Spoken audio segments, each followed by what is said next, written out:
پطرس کا انکار۔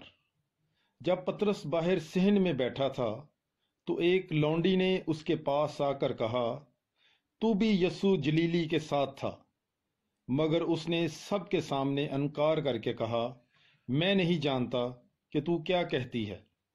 اور جب وہ دروازے کی طرف باہر جانے لگا تو دوسری نے اسے دیکھ کر ان سے جو وہاں تھے کہا کہ یہ بھی یسوع ناصری کے ساتھ تھا۔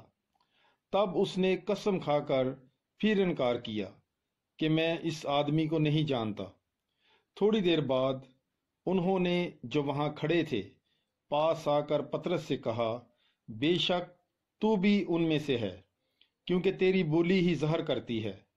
اس پر وہ لعنت کر کے قسم کھانے لگا کہ میں اس آدمی کو نہیں جانتا، اور فی الفور مرغ نے بانگ دی۔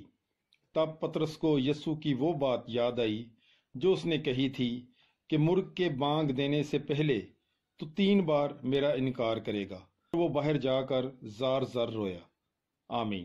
پاک کلام کے پڑھے اور سنے جانے پر خداوند کی برکت ہو۔ خدا کا شکر ہو۔ Bible is life. God bless you.